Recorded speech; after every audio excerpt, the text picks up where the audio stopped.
Bismillahirrahmanirrahim. Assalamualaikum warahmatullahi wabarakatuh. Alhamdulillah. Wassalatu wassalamu ala rasulillah wa ala alihi wa sahbihi wa mawalah. Ahlan wa sahlan pada semua jamaah muslimin muslimat, mukminin mukminat, salihin salihat.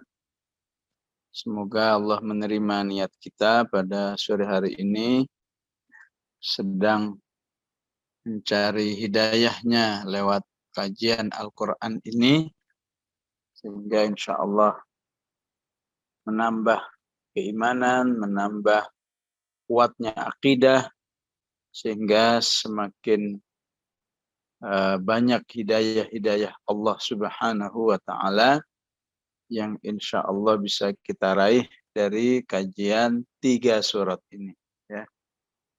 Al-Ikhlas, ya, Al-Falaq dan An-Nas, ya. Semoga saya nggak salah, ya. Jadi 3 surat ini seharusnya kita semua sudah merasakan mukjizatnya. Merasakan mukjizatnya. Apa mukjizatnya? Ya. Mudah diucapkan. Ya. Qul a'udzu, qul huwallahu ahad, qul a'udzu birabbil falaq, qul a'udzu birabbin nas, ya. Ya, bayangkan dengan idzas syamsu kuwirat wa idzan nujumu kadarat wa idzal jibalu sayyarat, ya. Tentu beda di lidahnya, ya. Tapi kalau ada yang mengatakan enggak Ustaz, alhamdulillah saya enggak merasa sulit tuh mengucapkan idzas syamsu kuwirat atau mengucapkan wailul lil mutaffifin, ya alhamdulillah, ya. Berarti Anda sudah membangun keakraban yang seimbang ataupun yang semirip 3 surat ini, ya. Tapi pasti bisa dipastikan, ya, bahwa menciptakan, ya, kemampuan baca Al-Ikhlas, Al-Falaq, An-Nas sampai menjadi mudah di lidah kita itu jauh lebih ringan, ya, jauh lebih sedikit sisa lebih sedikit butuh kesabaran yang ada dibanding membaca idzas syamsu kuwirat atau idzas samaa'un syaqqat, ya. Ya mungkin kalau qul huwallahu ahad kesabarannya cukup sekilo, ya. Ya. Maka kalau bisa akrab dengan wailul lil mutaffifin, ya butuh 10 kilo. Berarti kesabarannya lebih besar, ya. Jadi kalau di antara kita masih suka ngeluh, ya, ini wailul mutaffifin kok susah, ya, kok lupa-lupa lagi. Itu sebenarnya cuma masalah belum terpenuhi dosis pembacaannya, ya. Insya Allah kalau terpenuhi, ya, wailul mutaffifin pun insya Allah mudah dibaca semudah membaca qul huwallahu ahad, ya. Jadi bicara masalah mukjizat kemudahan membaca, sebagaimana juga kemudahan membaca Al-Fatihah, ini bukan tanpa maksud, ya.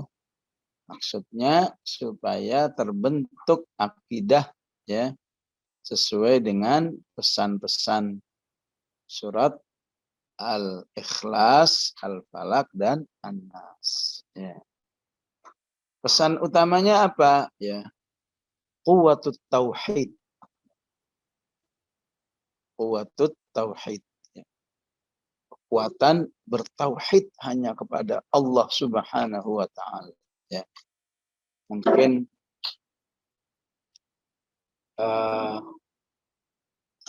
semua manusia, atau enggak mungkin, ya, itu bisa dipastikan, ya, bisa dipastikan semua manusia yang dalam bertauhid tidak mengikuti petunjuk Allah, biasanya pasti tidak menemukan cara bertauhid yang benar di dalam kehidupan itu.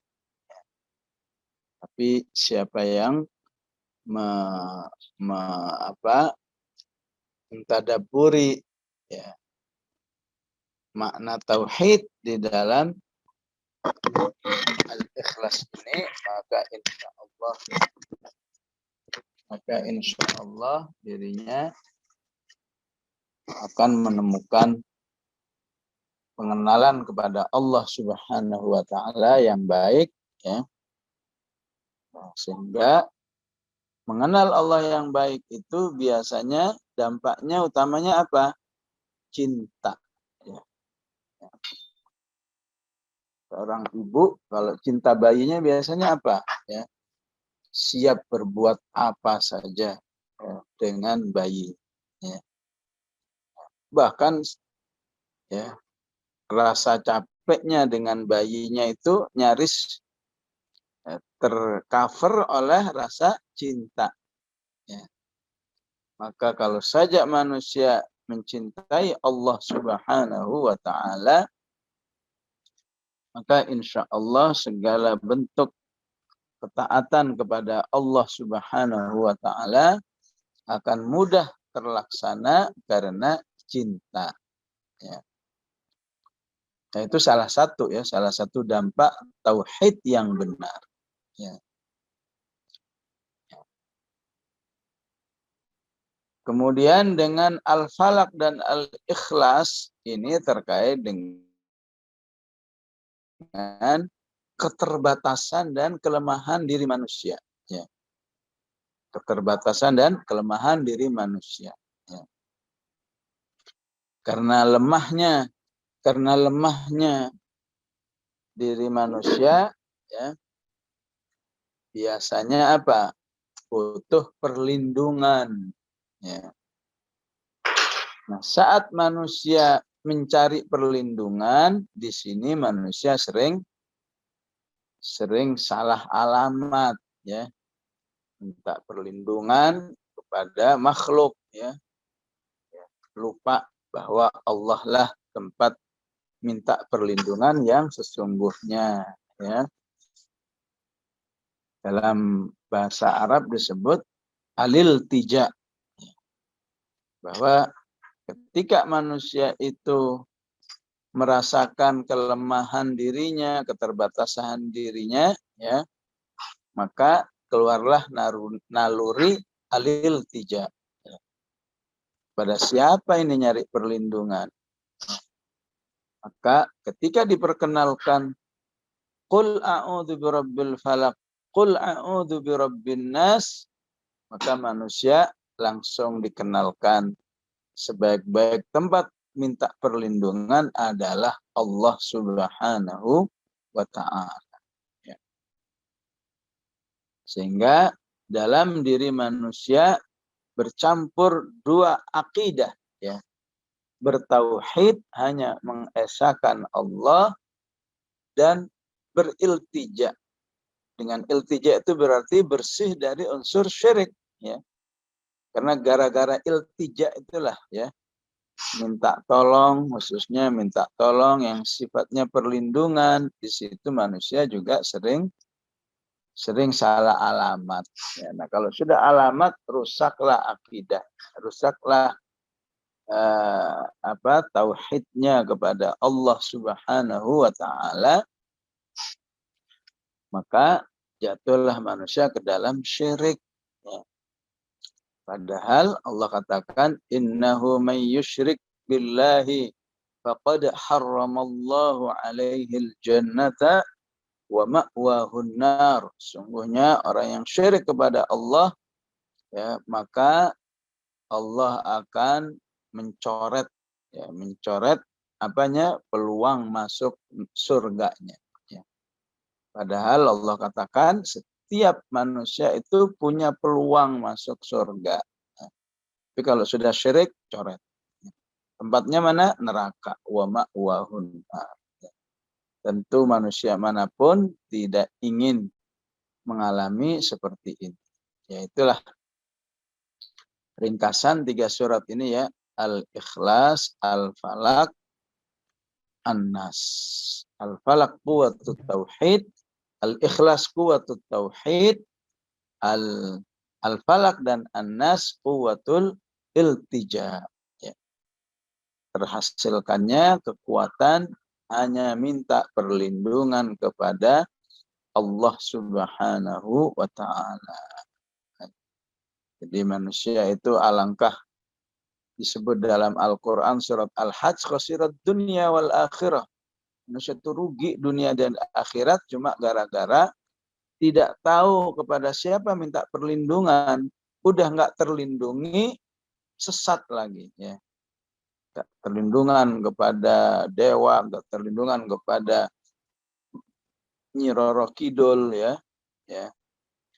Dan berbagai macam makhluk-makhluk yang lain udah nggak terlindungi, sesat lagi, neraka lagi. Na'udzubillah, makanya Allah menyebut manusia itu bisa rugi dunia dan akhirat kalau tidak mengenal Allah dengan baik. Ya, kita lanjutkan ya, karena memang suratnya ya, borongan ya, maka kita berusaha mencari ya poin-poin pentingnya ya. Jadi disebut al-ikhlas ya untuk menghasilkan kemurnian beriman kepada Allah ya. Sedangkan al-falaq al-nas disebut apa? Muawwidatan. Disebut muawwidatan ya. Jadi itu nampaknya satu paket ya. Muawwid artinya minta perlindungan. Nah, jadi muawwid alat perlindungan. Maka sejak Rasulullah turun ayat Al-Falaq, Rasulullah selalu setiap minta perlindungan dari hal-hal yang membahayakan dirinya, apakah penyakit, apakah yang sifatnya sihir ya, maka Rasulullah selalu membaca qul a'udzu birabbil falaq. Maka salah satu kisah yang harus diketahui oleh siapa saja yang mengkaji surat Al-Ikhlas adalah ya kejadian seorang sahabat yang kalau jadi imam sholat selalu membaca Al-Ikhlas. Ya, sama nggak dengan kita? Ya. Alhamdulillah sama ya. Tapi yang beda teknisnya. Ya. Kalau kita teknisnya ikhlas. Ya. Ikhlas maksudnya apa? Maksudnya kalau baca Al-Ikhlas benar-benar ya ikhlas doang ya. Enggak baca yang lain ya. Tapi yang terjadi ketika seorang sahabat dilaporkan, ya Rasulullah, ini sahabat ini kalau tiap jadi imam selalu baca Al-Ikhlas ya. Maksudnya dia itu selalu sebelum membaca surat ya tertentu, misalnya baca An-Naba ya, maka dia memulai dengan Al-Ikhlas ya. Setelah selesai membaca atau rakaat kedua membaca An-Nazi'at, setelah selesai baca Al-Ikhlas ya. Jadi maksudnya apa ya? Al-Ikhlas adalah bagi sahabat ini pembuka sebuah surat atau penutup sebuah surat ya. Gimana? Sudah ada yang melaksanakan seperti ini ya. Kalau ya benar-benar Al-Ikhlas ya, murni, nggak ada campuran surat yang lain, udah sering ya. Jadi kalau menjadi pembuka sebuah surat ya, penutup sebuah surat mungkin masih jarang. Padahal ya, kebiasaan sahabi ini dibenarkan oleh Rasulullah ya, sekaligus ini apa istilahnya ya, dalil yang menolak orang yang mengatakan begini, ya, segala sesuatu yang tidak dicontohkan oleh Rasulullah bid'ah. Ya, pernah nggak dengar itu? Ya. Terus, mungkin sering ya. Nah, maka ternyata pernyataan itu nggak bisa difahami benar-benar dengan pemahaman mutlak, ya. Seperti Rasulullah nggak pernah membaca, ya, Qul huwallahu ahad, ya, membuka atau menutup, ya. Tapi ketika sahabat ini dilaporkan, apakah diomeli oleh Rasulullah atau dilarang? Enggak, justru oleh Rasulullah dibenarkan. Bahkan ditanya, wahai sahabat, kenapa kamu melakukan itu? Ya, kata sahabat itu, ya karena aku mencintainya. Ya, kalau aku baca Al-Ikhlas itu rasanya hati saya semakin cinta kepada Allah Subhanahu wa taala. Maka jawab Rasulullah apa? Hubbuka iyyaha yudkhilukal jannah. Ya. Cintamu kepada surat Al-Ikhlas itu akan masuk surga. Padahal nggak dicontohkan oleh Rasulullah. Ya. Ya. Bahkan setelah dilaporkan didukung. Dan akhirnya karena didukung, maka ya menjadi boleh seseorang melaksanakannya walaupun Rasulullah nggak melakukan, ya. Ya. Sehingga dari hadis ini dan hadis-hadis yang lain diambil kesimpulan apa, ya? Segala sesuatu yang tidak dicontohkan oleh Rasulullah, ya, tapi ya memiliki korelasi, ya,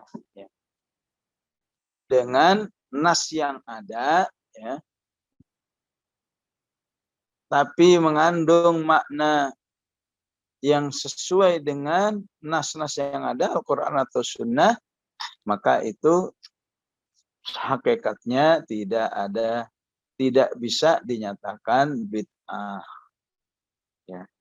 Apalagi ketika sudah diikrar oleh Rasulullah, diikrar itu diakui, oh ya itu bagus. Ya, seperti mungkin kalau di masyarakat tiap Jumat baca Yasin, ya. Padahal Rasulullah nggak pernah mencontohkan, ya. Ya. Itu ada hadisnya, ya, tapi dhaif. Tapi nggak apa-apa, walaupun kan baca Quran boleh-boleh saja, ya. Adapun kurang afdal, ya silahkan diafdalkan. Kurang afdalnya kenapa? Ya. Jadi nggak mau baca yang lain kecuali Yasin saja. Ya. Nah, itu dibenahi yang mengajarkan begitu. Tapi gara-gara Jumat baca Yasin jadi bid'ah, ini nggak tepat. Karena Yasin itu sendiri bagian daripada Al-Quran. Ya. Membaca Al-Quran kapan saja boleh. Mau Jumat, mau Kamis, mau Rabu. Ya. Dan banyak hadis-hadis yang lain, ya. Ya, bagi yang suka baca doa iftitah begini, ya. Allahu akbar kabira walhamdulillahi katsira wa subhanallahi bukratan wa asila wajjahtu wajhiya dan seterusnya, itu juga tidak pernah dicontohkan oleh Rasulullah, ya. Seorang sahabat yang menyusun sendiri.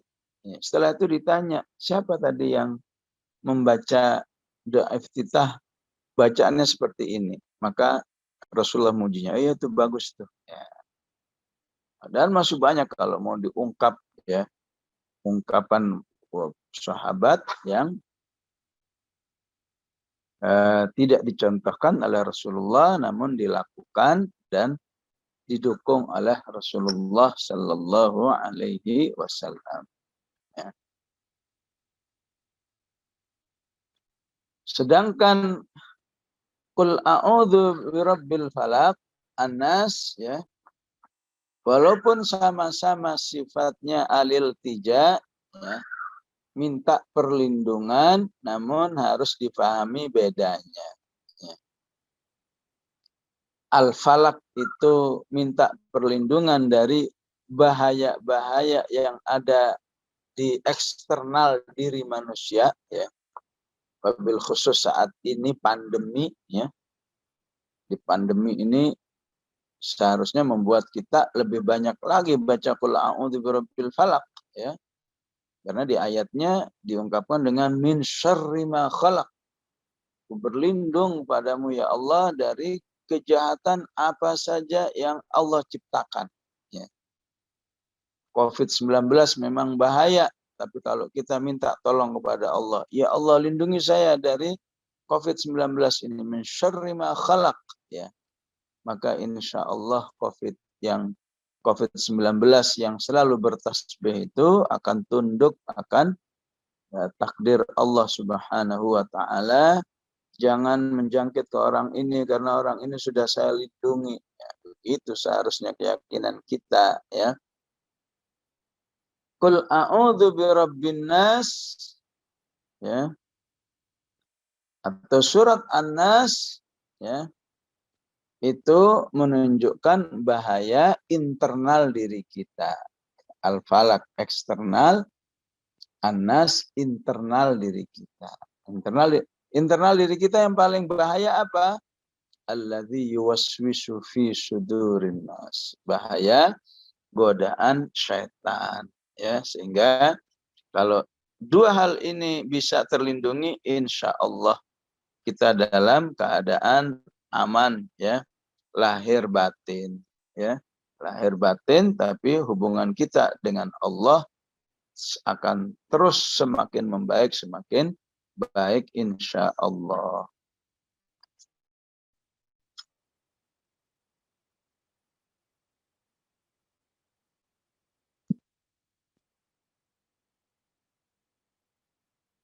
Baik, bismillahirrahmanirrahim. Apa yang bisa kita pahami dari 3 surat selain tadi, ya, istilahnya mukaddimahnya, ya. Kalau inti-intinya ya sedapatnya, ya, insya Allah. Tapi mukaddimahnya aja sudah luar biasa itu, ya. Menjadi satu manhajul hayat, ya. Menjadi suatu prinsip pedoman menjalani kehidupan yang penuh dengan tantangan, ya.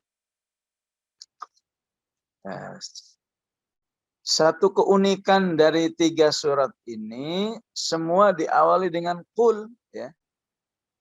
Qul huwallah, qul a'udzu, qul apa? Qul a'udzu birabbin nas. Semua juga udah tahu artinya qul itu, ya. Artinya katakanlah, ya. Mukhatabnya siapa? Objek yang disuruh itu siapa? Ya. Rasulullah sallallahu alaihi wasallam. Katakanlah wahai Muhammad. Biasanya kan begitu kan terjemahannya, ya.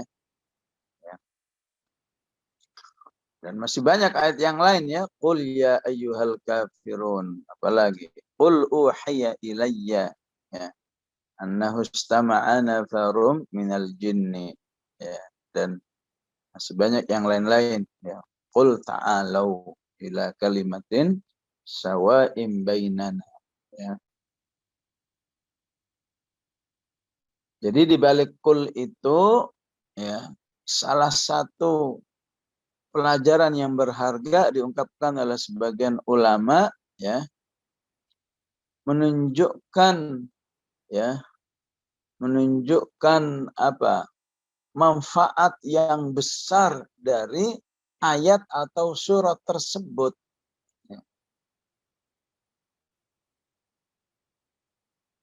Manfaat yang besar dari ayat atau surat tersebut yang diawali kul-kul tadi itu, ya, yang sudah dibuktikan dengan satu pengalaman yang nyata.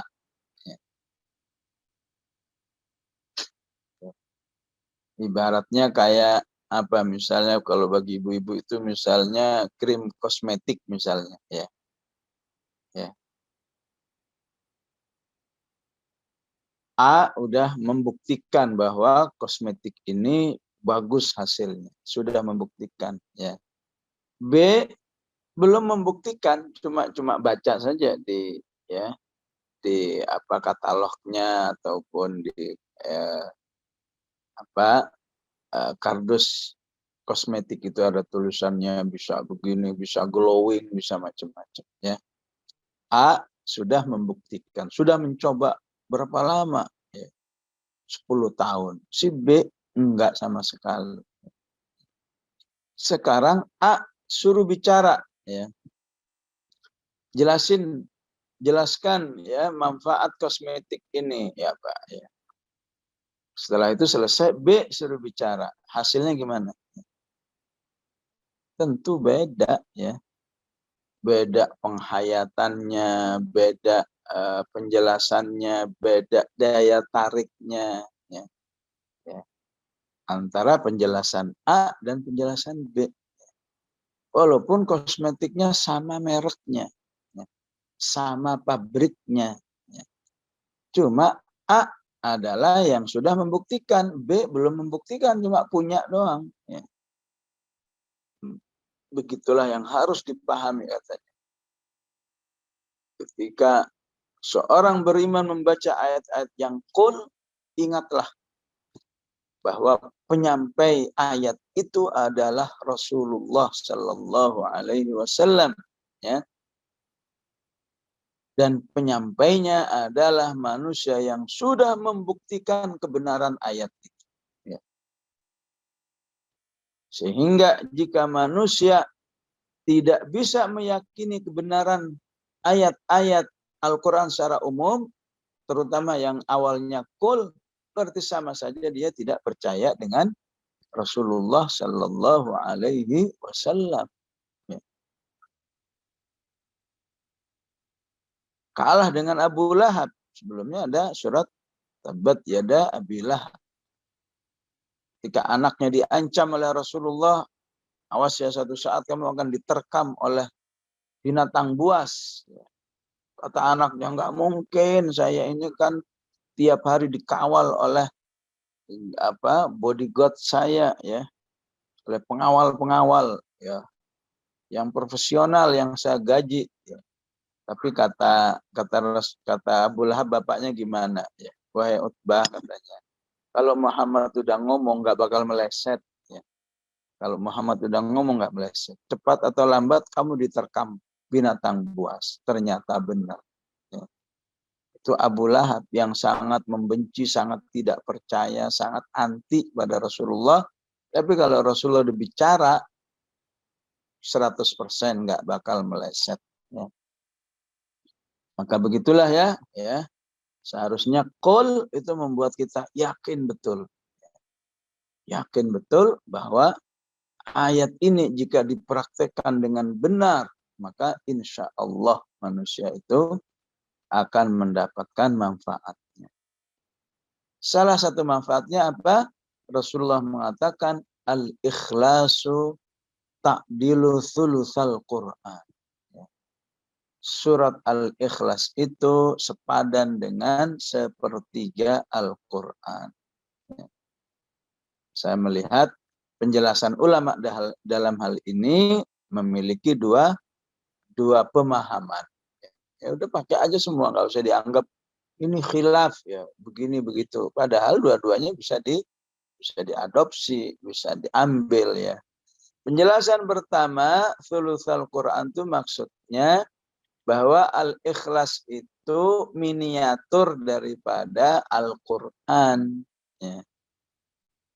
Siapa yang bisa miniatur dalam arti temanya. Al-Ikhlas adalah temanya akidah, dan akidah itu sepertiga isi Al-Quran.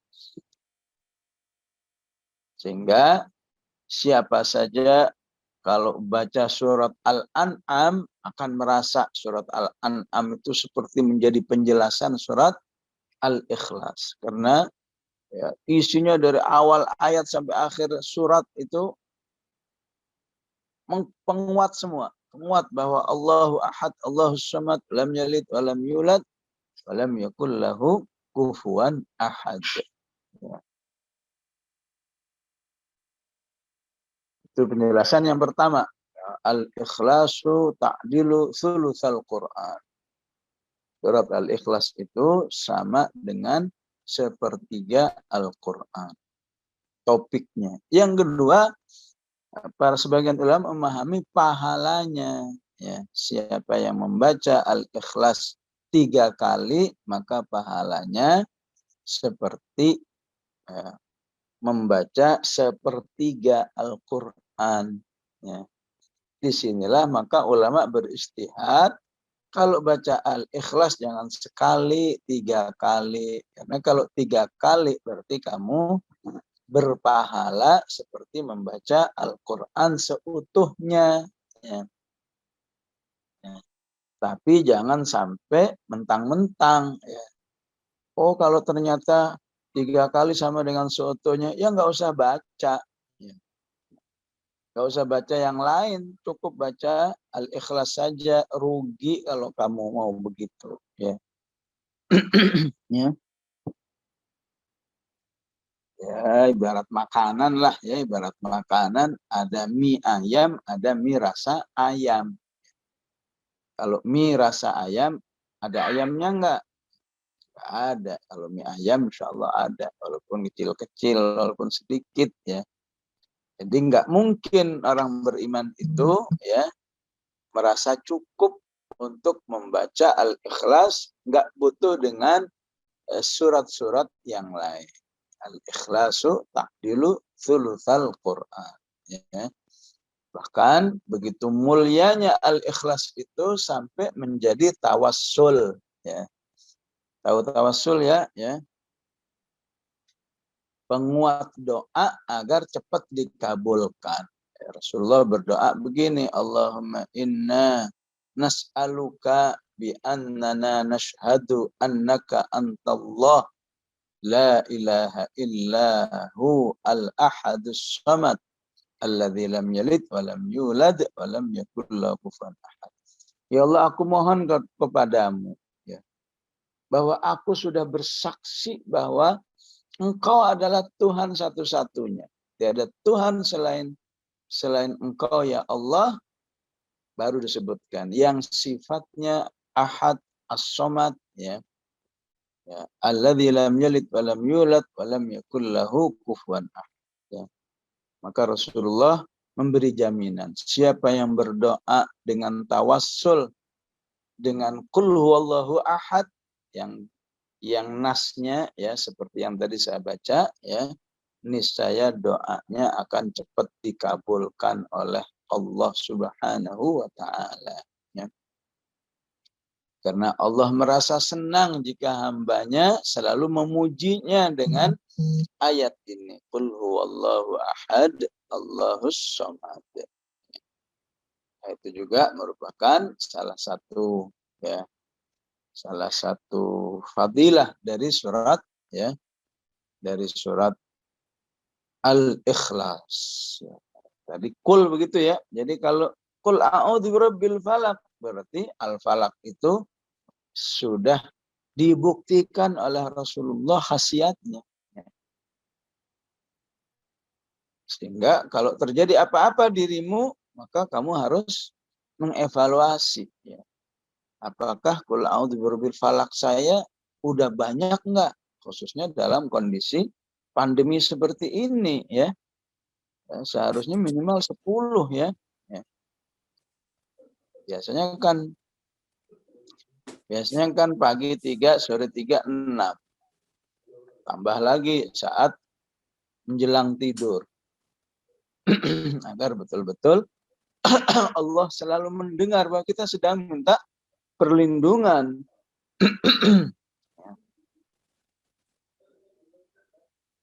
Begitu juga terhadap qul a'udzu birabbin nas malikin nas ya.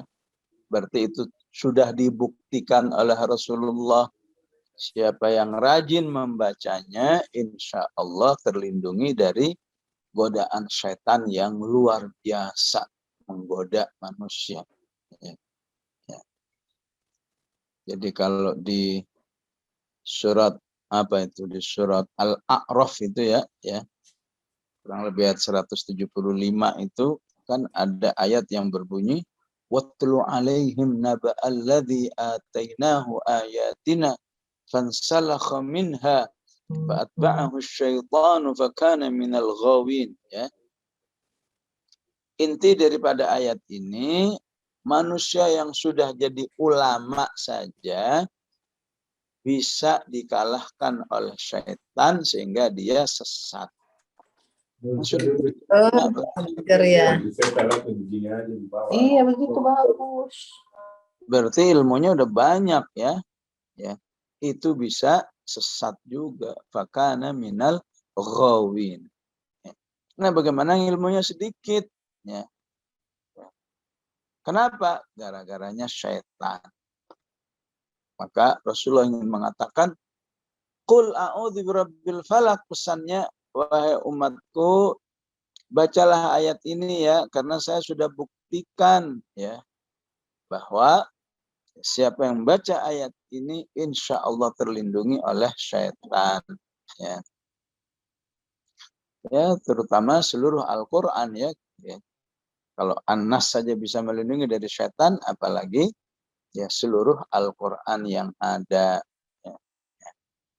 Baik, ini satu poin yang harus kita pahami dari 3 surat ini. Ya, saya yakin semua udah sering baca terjemahannya ya. Ya, adapun kita mengkaji ini ya sedikit mendalami apa yang bisa kita dalami ya. Ya. Pada hakikatnya semua udah tahu kalau suruh nerjemahin qul a'udzu birabbil falaq itu apa dan seterusnya. Ya. Apalagi bisa kita pahami. Qul huwallahu ahad. Katakanlah dialah Allah itu esa. Ya. Kita sering artikan begitu kan? Ahad. Ya. Ahadun. Ya. Berarti tidak ada duanya. La thaniya lahu. Bahwa Allah itulah yang satu-satunya. Ayat yang kedua dijelaskan lagi. Allahus somad. Allah yang as-somad. Yang tempat manusia menggantungkan seluruh hajatnya. Maka siapa yang bisa merasakan istilahnya dikit-dikit Allah, dikit-dikit Allah. Ya, ada begini ingat Allah, ada ini ingat Allah. Berarti dia sudah punya akidah Allahus Samad. Ya. Urusan yang membahayakan ingat Allah, urusan yang akan menyenangkan ingat Allah. Kesulitan dikit Allah. Ya. Ya. Nah, itu berarti telah terbangun ya, si akidah as-somad di dalam dirinya. Ya. Cuma kata para ulama, kenapa giliran Allah menyebut dirinya Esa pakai tanwin ahadun, tapi giliran menyebut dirinya yang jadi tempat ya bergantung, ya, tempat mengadukan segala permasalahan, ya pakai al-as-somadu. Ya. Seharusnya kan ahadun Allahu somadun. Ya. Tapi giliran ahadun, ya, manusia itu ya Allah ungkapkan dengan tanwin qul huwallahu ahadun. Ya. Giliran as-somad pakai Allahu as-somad. Nah, ini penting untuk difahami. Kenapa? Ya. Karena umumnya manusia yang belum mengenal Allah dengan baik ya sebagai Tuhan atau sebagai ilah ya, itu umumnya manusia ya memiliki berbagai macam alternatif ya, sehingga tidak menjurus kepada ya satu Tuhan ya. Ya sebutlah di khususnya di India ya, di India itu ada yang menuhankan tikus, ada yang menuhankan sapi, ada yang menuhankan pohon, apa saja dituhankan. Ya. Jadi bagi manusia, ya, Tuhan itu ya, bermacam-macam. Ya, di negeri kita apalagi ya, yang menuhankan pohon, yang menuhankan gunung, yang menuhankan setan ya, Nyi Roro Kidul, Nyi Blorong lah, segala macam-macam. Kok semua dianggap Tuhan itu manusia? Ya. Nah, karena realita itulah Allah menyebut dirinya Ahadun. Seakan-akan yang Esa itu belum fokus. Ya. Maka Allah jawab dengan bahwa Allah yang benar itu apabila punya sifat as-samadu. Berikutnya punya sifat lam yalid wa lam yulad wa lam yakul lahu kufuwan ahad. Ya. Bagi manusia umumnya kalau Tuhan itu satu, ya, itu suatu hal yang aneh, ya. Bagaimana disebut di surat Shad ketika Rasulullah mengajarkan Tuhan itu cuma satu, protes mereka. Aja'alal alihata ilaha wahida. Masa Tuhan satu? Tuhan itu banyak. Ini aneh sekali ini ajaran ini. Inna hadza la syai'un ujab. Ya. Ya, betapapun pemahaman manusia Tuhan itu banyak, ini tapi untuk Tuhan yang namanya Allah itu betul-betul satu. La ilaha ghairuh, tidak ada yang lain yang berhak dituhankan selain Allah Subhanahu wa taala, ya. Ya, begitulah luar biasanya para ulama, ya, gara-gara tanwin saja udah punya makna tersendiri. Ya. Jadi menafikan berbagai macam penyelewengan berakidah, ya. Yang menganggap Tuhan itu bermacam-macam dijawab qul huwallahu ahad Allahus samad. Yang menganggap Tuhan itu seperti manusia, dilahirkan, ya, atau melahirkan dijawab lam yalid wa lam yulad. Yang menganggap Tuhan itu ada kesamaan dengan makhluk dijawab lam wa lam yakul lahu kufuwan ahad. Ya. Sehingga kalau ada yang lain-lain dituhankan oleh manusia, ya, ya. Ini Tuhan nih, gunung nih gede, maka dijawab oleh Allah, am khuliqu min ghairi syai'in am humul khaliqun. Ya. Ya. Memangnya gunung ini ada dengan sendirinya, ya.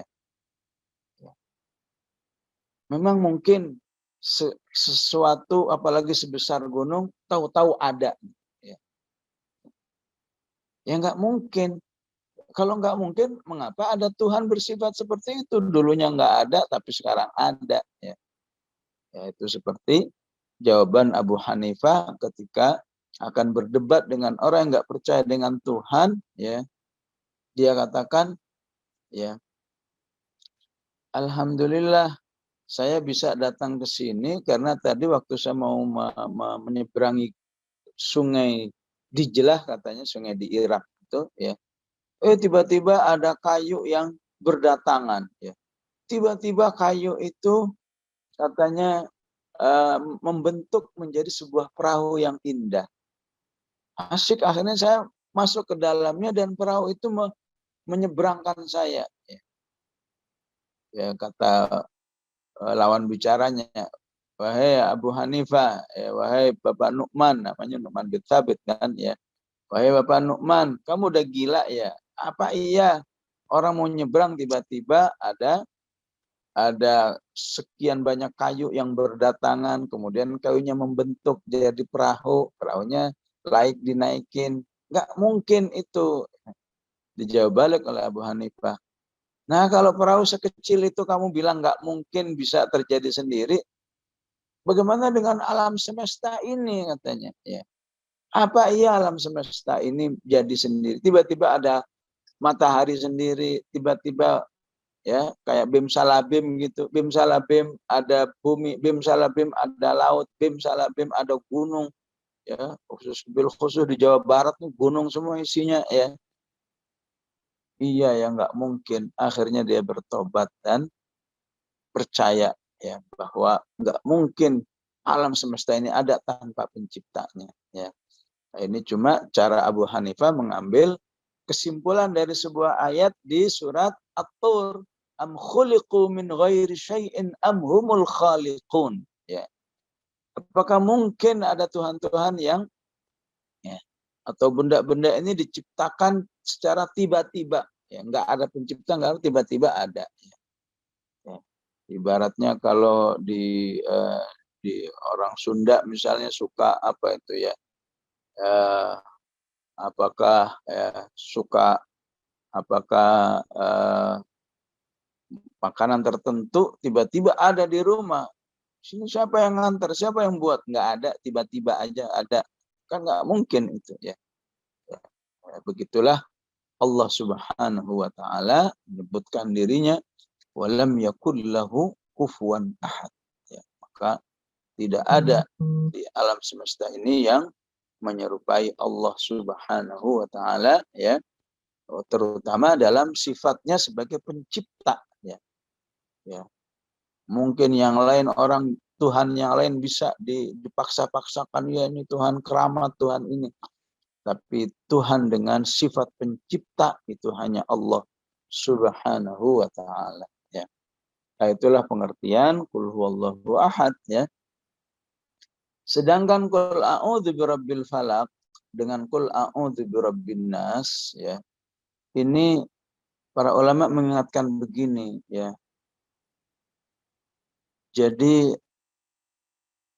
ketika Allah sampai mengajarkan kita bertawassul ya. Tawassul itu ya ketika akan minta tolong memuji dulu itu namanya tawassul ya. Ya. Saya tahu Bapak memang selama ini sering membantu masjid-masjid fisabilillah, oleh karena itu tolonglah kami, itu namanya tawassul ya. Dipuji dulu baru dimintai tolong. Ya. Kalau nggak pakai tawassul datang ke orang, Pak minta uangnya dong. Itu nggak pakai tawassul namanya ya. Ya. Jadi qul a'udzu birabbil falaq, katakan aku berlindung dengan Allah Rabb-nya waktu subuh ya. Dan aku berlindung dari Allah yang merupakan Rabb-nya manusia ya.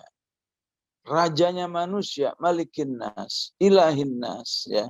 Tuhannya manusia itu semua adalah sebuah bentuk tawassul.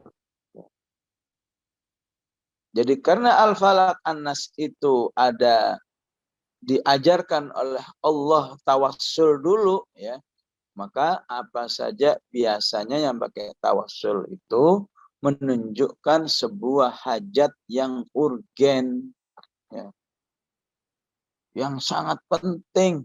Penting hidup ini terlindungi dari segala yang membahayakan, ciptaan Allah yang membahayakan, khususnya pandemi, min syarri ma khalaq ya.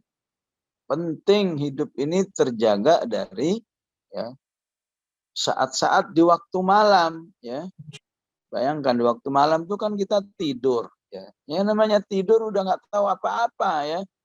Ya naudzubillah, lagi tidur ada kebakaran pasti tahunya terlambat ya. Lagi tidur ada yang menyongkel pintu pasti tahunya terlambat. Namanya tidur ya. Sehingga kalau kita baca Al-Falaq itu sama saja kita menyerahkan kepada Allah. Ya Allah, saya lagi mau tidur, saya nggak bisa apa-apa. Tolong ya Allah lindungi kami. Ya. Itu disebut dengan min syarri ghasiqin idza waqab ya. Apalagi penyihir ya. Penyihir itu paling nggak ketahuan.